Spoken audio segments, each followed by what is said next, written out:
Today we're tackling a topic that resonates with many families. Should parents pay for their children to go to university? It is not an easy question to answer because university has never been more expensive. A new report from the Higher Education Policy Institute found students really need about £61,000 to have a minimum socially acceptable standard of living over a 3-year degree. But even the maximum annual maintenance loan available to students from the lowest income households, that would only cover half that. So who's expected to plug that gap, the students or their parents? I didn't apply to university with the expectation that he could, but there was points where, like I said, I just couldn't afford it, and I'd call him up and say, do you have £600 that you could loan me? We saved for both our eldest, basically from when they were born. We were lucky we had a financial advisor at the time who said, right, you're going to have to start thinking. 50% of students say that their parents contribute to them, which, Only 50%? Well, this is it. So half do and half don't. I'm Philippa Lamb. Just before we begin, if you haven't subscribed to the Pension Confident podcast yet, click right now. You will never miss an episode. We're talking about the financial realities of supporting your children through university. And here with me, I have Tom Allingham. He's the communications director at student money website Save the Student. Commodore is the founder of financial literacy platform Pennies to Pounds, and from PensionBee, engineering manager Stewart Twynham. He is a father of 4. Not only has he financially supported his daughter through university, he packed up and moved his entire family to be closer to her while she studied. Hello, everyone. Hello. Stewart, impressive. That's what you do, isn't it? That's a high bar for the rest of us, I've got to say. Here's the usual disclaimer before we start. Please do remember anything discussed on this podcast shouldn't be regarded as financial advice or legal advice. And when investing, your capital is at risk. This is personal, this subject for me too. My son's been through uni. He's just about to start an MA. It's all very, very expensive. Did you all went to university? Yes. Did you leave with a lot of debt? Yes. And it's grown since as well. Do you want to put a number on it? Yeah, so I think when I graduated, it was around, 55,000, and that was in 2015. And the last time I checked, which was within the last couple of months, it was now over 70. Wow. Yeah. It's a lot. How do you feel about that? Does it really bear on you? It doesn't really, because and maybe it's because of the job I do as well, I'm aware that it's not a debt in the traditional sense, as you always hear people say. And yes, it is a chunk out of my income every month, but it's not affecting my credit score. I know that, it's going to be wiped after a period of time. There's no obligation for me to repay it in full. And I know as well that in reality, I probably wouldn't have got this job had I not been to university. I wouldn't have got the job I got when I got out of university had I not gone. So yes, it's a lot of debt, and yes, it is a chunk out of my salary each month, but it probably was worth it for me at least.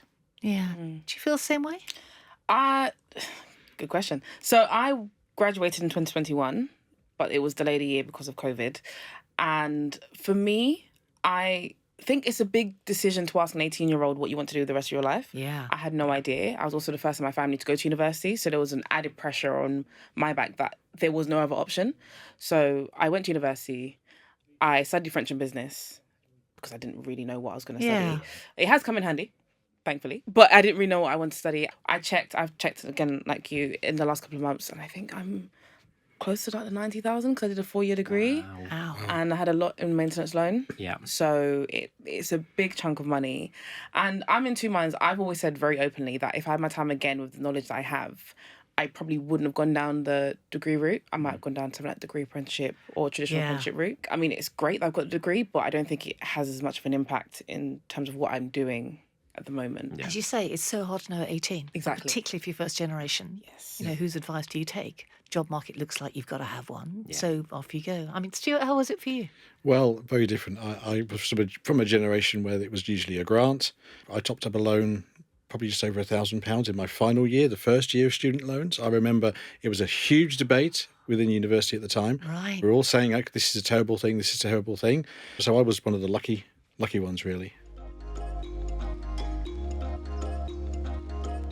Tom, where are we now? Because obviously there are tuition fees and there is cost of living and maintenance loans. So should we get tuition fees out the way first? How much are they now? Yeah, I mean, tuition fees, they do tend to grab the headlines, even though, as I think we'll probably touch on a bit later, they're not actually the main issue for most students. But as you say, let's touch on them now. I guess tuition fees for this upcoming year, which is 25-26, have risen to £9,535.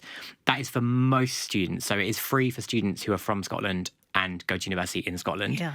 And if you're from Northern Ireland and you go to university in Northern Ireland, it's around half the cap across the rest of the UK. So it's £4,855. But as I say, for most students, it is that figure of just over £9,500 a year. Okay. And obviously, they started out much lower. Yeah. Most students, I take it, take out loans to cover them, do they? Yeah, I think the figure's about 90% of eligible students take out a loan. But living costs, that is a completely separate system. Yes. Well, it is and it isn't. You take out and apply for the loan via the same system. So when you apply for your tuition fee loan, you'll get the option to apply for a maintenance loan as well.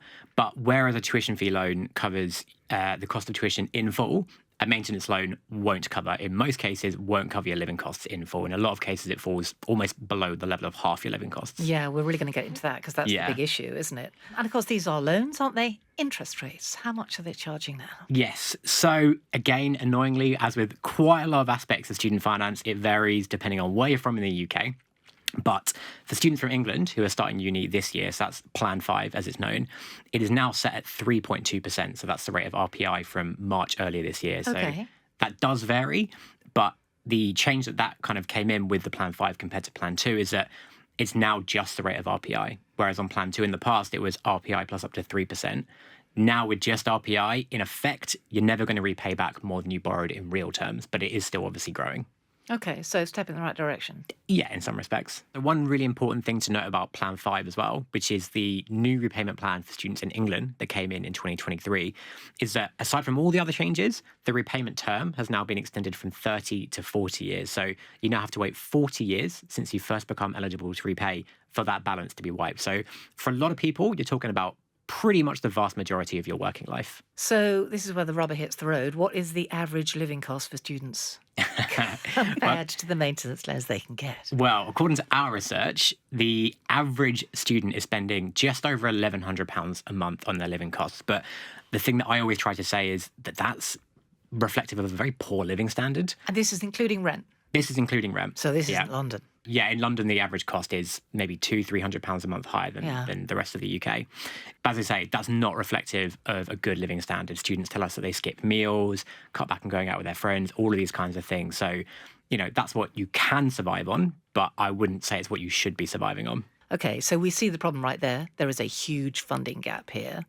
That brings us, of course, to the bank of mum and dad, doesn't it? Yes. So, according to our survey, 50% of students say that their parents contribute to them, which, Only 50%? Well, this is it. So half do and half don't. Yeah. And of those that do, they're receiving an average of £171 a month, which is not nothing.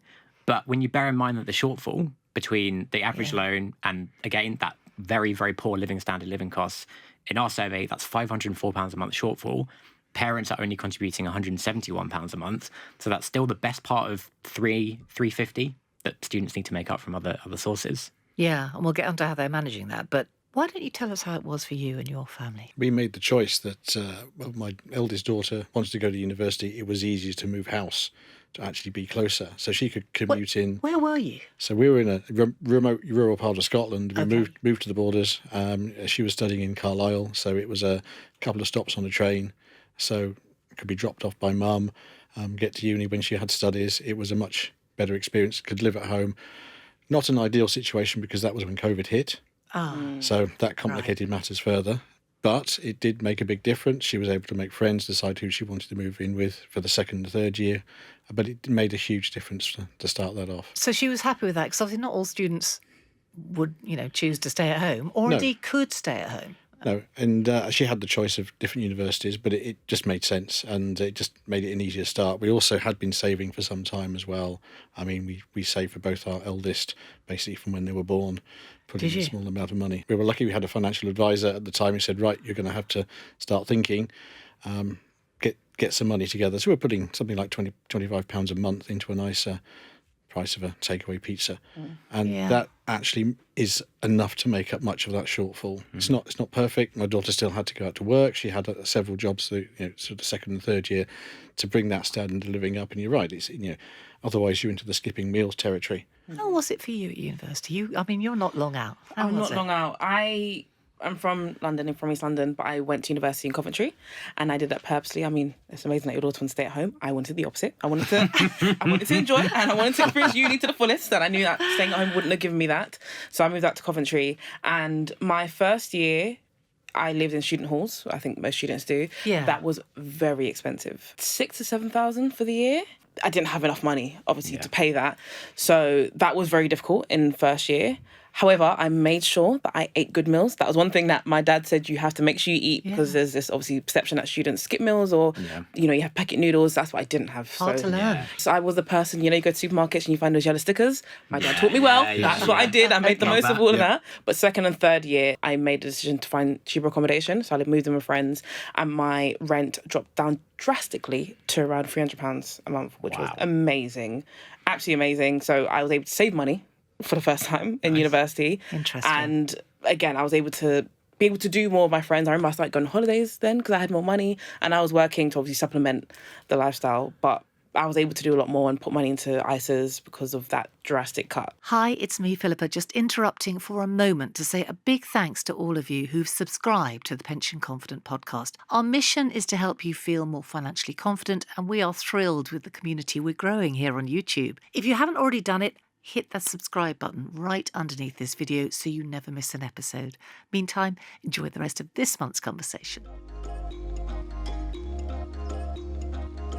It was interesting hearing Stewart talk about saving from birth, in that incredibly impressive way. I think we're all impressed about that.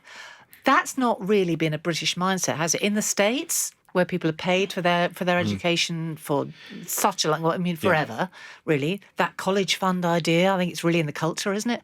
We don't really have that, do we? But we kind of need to get it, don't we? Absolutely. I mean, my family didn't have the extra money, so there was no bank of mum and dad for me, unfortunately. They saved for... My dad has 2 kids, myself and my brother.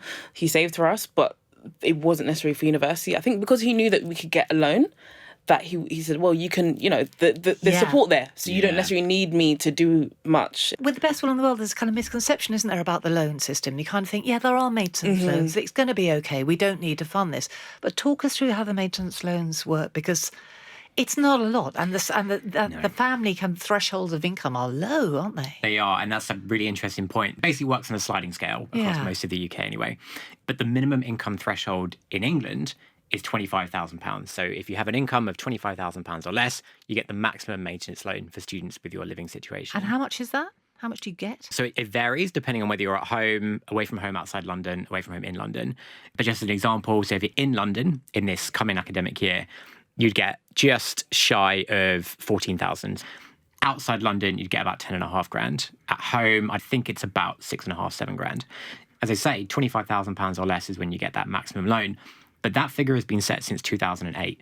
And obviously, salaries have increased since then, inflation since then. And I think, were it to have increased with average earnings, that figure should be around £33,000, £34,000 now. Wow. So fewer and fewer students every year are eligible for the maximum loan. That's a huge issue, isn't it? Oh, massively. It's probably the single biggest, but also least known about issue with the student loan system. I had not realised that number had stayed the same for so long through a period of high inflation.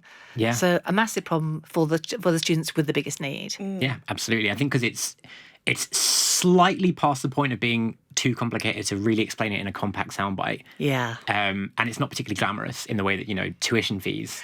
Yes, they grab the headlines, don't they, tuition fees? We always hear about that. Yeah. But we don't hear a lot about maintenance loans, do we? So at the other end of the income scale, when, as you say, sliding scale, so if you're earning more, where's the point at which you can't have any sort of loan at all? Fortunately, there is no point where you get no loan. Okay. So there is a point where you get the minimum loan. Again, it does vary depending on the living situation of the student. So again, if you're living at home, it's just shy of 60,000. If you're living away from home and outside London, it's just over 62,000. And if you're living away from home and in London, it's just over 70,000 for the household income. Okay, and then you're getting considerably less. You are, yeah. So if you're living at home, you're getting just shy of £4,000 a year. You're living inside London, you're getting just shy of £7,000, and outside London, just shy of £5,000. So in each case, you're getting roughly half of what the maximum amount is. And it's interesting, this, isn't it? Because so we're talking about, household income. There's various issues there, aren't there? Because household income, you've got 2 people working, who knows how many children you might have in the family. So even if, your household income is 70,000 or more, sounds like a lot, isn't necessarily that much. If everyone's working, you've got a bunch of kids to support. And then, of course, there's a question of household income's always struck me as a bit dubious because, what if they don't want to contribute? Well, I mean, not everyone is able to or chooses to, do they? If there's been family breakup, if there's a new partner in the household who doesn't have anything to do with you financially, their money is still counted, isn't it, in this? it is, yeah. The example you bring up of new partner in the household is the one that we always have students contacting us about. Do you? Saying, my mum's just got a new partner, but, he's only lived with us for a year. He doesn't feel like he should be contributing to my university experience. But in the eyes of the government, in the eyes of the student loan system, that new partner is as equally financially responsible for you as your mum in that situation. But your other parent, who may not live with you anymore, again, in the eyes of the student loan system, they have no financial obligation to you. That is a very old system, isn't it? It is. Okay. So I think we've laid out the problem, haven't we? Yes, it's a big problem. All right. Well, I guess we're getting to the heart of it. Is university good value for money? I mean, you kind of said that you maybe wouldn't have done it. University was great. I met a lot of amazing people. I had so much growth, and I'm glad I did go to university for that element.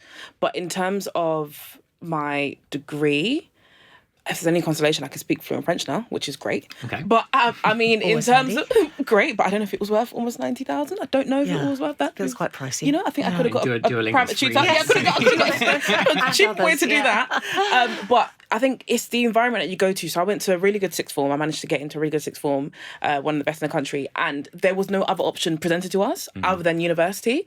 So I didn't even know about it. And then I had friends who went to other sixth forms and colleges who said, I'm going to go do a degree apprenticeship. These are all things that we never knew about. They were never discussed with you? Never discussed. We never That's heard about it. interesting, isn't it? Never heard about it. Yeah, I don't know if they really were with us either, to be honest.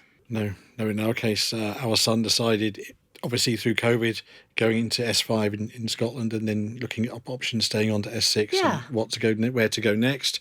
He took the view, actually, I don't want to do this. I want to do a vocation. So he took an apprenticeship, light vehicle technician, and he's thoroughly enjoyed that and he's doing really well. But his headmaster at the time was kind of shocked. But everyone goes off to university. That's the Interesting. expectation. So if you're intellectually capable, you've got the grades, you should go. Yes, Is still the That's the assumption. zeitgeist. But he didn't. he didn't. And he feels that was a good choice. He feels that was a good choice. There's the social aspect, and I think he does feel he misses out on something there, but work-wise, no. The world is still his oyster. Yeah, you hear that with degree apprenticeships as well, don't you? That the social life thing. But then talking to students now, there's universities are big and sometimes unfriendly places, aren't they? People don't always leave with great big friendships groups. Yeah, and there are, we obviously want to focus on the money, but students do talk about loneliness and things like that. Yeah. And also with the financial issues that they're facing, they're not actually able to go out and do all the kind of stuff that maybe they would have done 20, 30 years ago. Absolutely. I mean, I definitely experienced that especially in my first year. I think it was a massive change moving anyway. I did make some friends, but I remember there was a point towards the end of my first year where I called up my dad in tears and I said to him, I just want to come back home. I don't think I would. I had a similar thing. Yeah, I just don't think I want to do this. I just said, it's not for me. I can actually remember picking my daughter up on one occasion, exactly the same story. Yeah. Do you know, I'm going to say I don't think I've spoken to anyone who's been through university in recent years who hasn't had that experience. So that's something to factor into the decision, isn't it? Absolutely. If you do decide you want to do it, and obviously I don't want to talk down university, it can be fantastic. And I mean, it's fair to say, lots of jobs, you've got to have a degree, otherwise you're not in the vicinity of even being considered, right? We're in this system. A lot of people, I think, will feel they've got to do it. And obviously, if you want to do something vocational like medicine or, that's what you're doing, isn't it? You've got to do it. The choice of university is a big one. And obviously, your daughter, Stewart, you made choices around where she wanted to go regionally. But the regional cost of universities, there is a huge disparity, isn't there?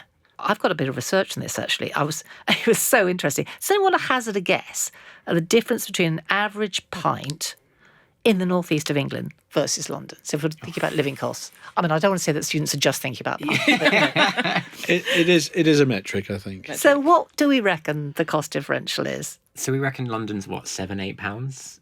I'm going to guess a northeast pint we're going to look at £4, should we say? The number I've got here is £4.56. So that's a pretty good Not guess. I mean, this data says £5.59 in London, which I'm going to say seems very inexpensive That to does me. seem very- I don't remember the last time I saw that. No, that's So I think we can safely say at least £1 difference. And I mean, we're joking about it, but this is one drink. So, extrapolate that over a week, a month, a term, a year. It's a lot of money, isn't it? It is. It's so choosing where you go, that is an important thing to do, isn't it? Obviously, as you say, you didn't go in London, you went up to Coventry. I did. And that must have made an enormous difference. Oh, it really did. The cost of living was way cheaper up there. Going out was a lot cheaper. What I will say is I did the crazy thing of applying, getting in, and the first time I ever saw Coventry or even went into that postcode was when I moved in. Oh, I'd wow. never seen Really? it. You didn't Never go? been there. I had no idea what my accommodation looked like. I had no idea what Coventry was like. My was dad and I brave. spent the day walking around. That was bold. My dad said, there's your nearest shop, there's this. I had no idea. No Wow. clue. 2.5 hours away from my house. I said, oh, yes. What It's could gonna be like possibly London. go wrong? Yeah. Because actually, you make a good point, because it's all very well saying, go to a uni. If you live in the southeast, if you're looking at London, well, obviously it's going to be incredibly expensive. Look at going far afield. But then you do have travel costs, don't you? Significant travel costs Yes. if you want to be home more than Yeah. once a year. Which is why I didn't really come home much. My dad begged for me. I said, unless you're going to pay for my train ticket, Yeah. I've got to stay. Yeah. Students, obviously lots of them work. I think it's 58% of them now got a part-time job. Don't know about you. Did you work? I worked. But it's getting jobs, isn't it? It's all very well saying students should be working, but it's not always that That easy in was university towns, the is hard it, to part. get work? Yes. I think I spent my entire first year trying to find a job. Couldn't find a job in first year. So in second year, I think, you have the summer break. During that break, I was applying aggressively to jobs, and I managed to get a job in London. We already had a problem. I was in Coventry. Yep. So there's a dilemma. I was in Coventry. But the difference was I was working out the numbers as well, and I got paid a lot more in London. And with a rail card, I managed to save, and I would try and work, like Thursday to Sunday, and I'll just stay down at home and then Oh, get so a you were train back commuting? home. Yeah. Oh, wow. Yeah, so even though I obviously had university, I would Yeah. just finish my day on the Thursday, get the last train, work Friday to Sunday, and then get the train back and then come Committed. back. But I made a lot more money. I think I made Yeah. something, I was able to supplement an extra like £900 a month. Wow. Or sometimes even £1,000 if I had extra shifts I could pick up. Did you? Because I made way more money in London because on average, you get paid more in London. And you could stay for free. Yep, stay for free. And if I booked in advance, I could get like a £5 train ticket Nice. back home. So I was managed to save money. Versus the train ticket was about £30. So I managed to save a lot of money. So you got to be creative on the job front. Well, this is what I was going to say is that's really impressive, but, and I'm not saying you're saying this obviously, but that shouldn't be the expectation. That shouldn't be the way that you have to make it work. This all brings us to the kind of question of, should parents help as well? Because it's all very well, saying if they can, they should, and there's a kind of moral imperative and all the rest of it. But parents do have to think about their own money as well, don't they? And this is at a time like most parents are going to be, heading middle age, maybe even older with later families. They have to think about their own money. So, Kia, talk us through that dynamic. In first year, my dad and we had a lot of conversations around money.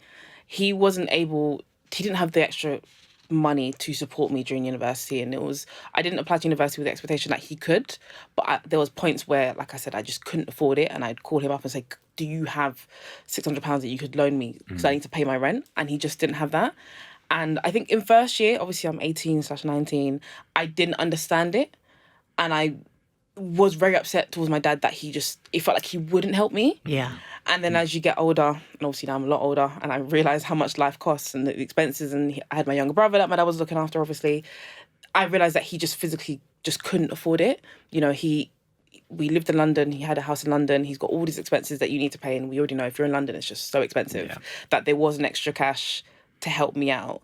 So I think, for me, I understand, and I don't think I would have wanted my dad to contribute, but at that time, when you're in dire straits, I was like, oh my gosh, I really need this money. How am I going to get it? Yeah. But I remember having a conversation with my dad, and he said, one day you're going to thank me that I'm not able to help you. And I remember that didn't end well, that conversation. Yeah. It didn't end well. Not what you needed to hear. No, was I it? didn't hear it. Wrong time. I don't see how that works. No, but now I understand, because it did push me to really I see what you mean. understand, and I probably wouldn't have found a job. I wouldn't have gone as hard as I had to and applied as much as I Yeah. had to, had my dad, was able to bail me out or give me some money. I mean, you must have thought about this, Stewart. You're a financially organised person. You've made this clear to us. Obviously, you wanted to help your daughter. But there are things that families also need to think about, quite apart from their day-to-day living expenses. There is the issue of saving for your retirement. Obviously, we're a pensions podcast. It's not a thing you can forget about. And all the other expenses that families have. Yes, and those don't go away when you're in your 50s, 40s, 50s, when your children are going off to university. That's a huge challenge for people. And if you're putting several children through, that is a long period of time, isn't it? It is. Looking at the pension statistics for people, and the disparity between gender as well. Well, yeah, exactly. I've got those numbers in front of me, actually. That whole, average pension pot for the over 50s. At 66, projected to be about £88,000. Okay, which is not going to give you a huge income. It isn't, Just and isn't. probably a gender gap of around 44%. So male, you'll have possibly up to almost double. Yeah. So for lone women Women. with children, and, I did that myself, and that's a whole issue. Because if you're looking at funding your children or child through university, and then you're also realising you're completely dependent on your own resources for paying all your bills and planning for your future, that's a big deal, isn't it? And we have so many single-parent households and now. the mortgage doesn't go away, and the electricity bill doesn't go away, Yeah. and all of those things. So Yeah. that's the reality. This is monetising the whole choice around university, isn't it, about what subject you do? You said yourself that you did a kind of business-related degree here because you think it's going to be useful. You can see how that would be, a paying proposition. But if you want to do something that was a brain stretch, you wanted to read philosophy, that becomes more of a question now, doesn't it? Like whether, really, can you justify it? I'd say the flip side to that, though, is, and you kind of already mentioned this, that in a lot of jobs, just having a degree is the baseline. It doesn't necessarily matter what subject you studied. So just to pluck an example out of thin air, marketing, for example, they're not going to say you need a degree in marketing. They're just going to say you need a degree, in which case, if you do have an interest in history or philosophy or geography or whatever, and you're going to need a degree to get into whatever careers you have your eye on, then maybe it is worth studying a subject that doesn't have a clear career at the end of it. Yeah. But are you seeing, it seems to me now that there's that, and then now there's but you will need a relevant master's degree. Not necessarily entry level, but slightly higher. And I think the other thing as well is, because so many people are going to university, that actually just having a degree is no longer the kind of silver bullet on your CV that it maybe was in the past. So having a master's, that's now the thing that can separate you from other people. So, Kia, if families listen to this, are thinking about it, and they're weighing the costs, the pros and cons, I mean, a kind of financial health check on the whole family finance, it's got to be a good place to start, right? Absolutely. Run us through it. Where should they start with that? It's understanding what are your costs currently. So if you are a homeowner and you've got a mortgage, how much does that cost? If you're renting, what are those costs looking like? You make sure you've obviously covered things like your bills, but also understanding that you've covered yourself. I mean, obviously, I think most parents want to help. My dad, as I mentioned, he wanted to, he just couldn't afford to, but it's making sure that you've covered yourself. Things like your pension, things like other savings vehicles that you may have, making sure that you've covered those. And if you have other kids, again, another expense. Make sure everything's covered. Once you've done all that and you've understood where you're at financially, then you're at a position to decide, okay, can I afford help? That might be yes or no. If you can, how much is that help? And then have that conversation with your child, because, I mean, you mentioned this earlier. I think it was 170 odd pounds is how much a month, right? Yeah. That's how much parents typically give a month. Yeah. That is... For someone, that's for a child, that's a good chunk of cash. Your child will definitely benefit. I can see firsthand, any money that you can give definitely helps. So I think taking off the pressure of how much can I give and just having that conversation of whatever that amount is, your child will definitely be grateful. And thinking about for how long as well, because we think about 3 years, but not all courses are 3 years. Exactly. You're reading medicine, it's a lot longer. That's a lot Architecture, longer. all the rest, Yes, so absolutely. It's a long commitment, isn't it? Right. So we have the autumn budget coming up in November. It looks like it's going to be the end of November now. So we all understand how tight the public finances are. But what would we like to see happen with student finances, given that, the generations we're talking about are the future of our economy? So what would you like to see? For us, and we've been saying this for years and years and years now, but in particular in the past 2 or 3 years where maintenance loans have not kept up with inflation.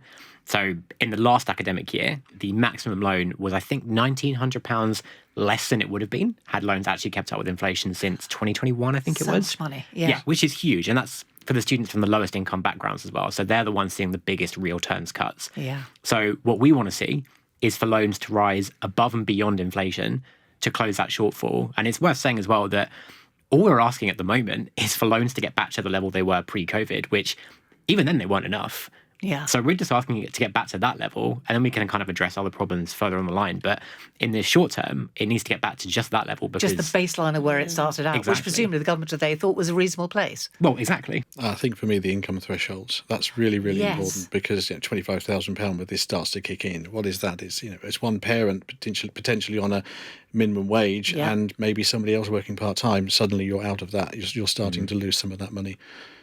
That's a big difference. Yeah, there's a real that inequity needs there. to be addressed. Yeah. I think Clear. I'd echo both answers, especially because I have a lot of friends who, come from that lower income household, that was a decision whether or not they could even afford to go to university because they don't have that extra supplement.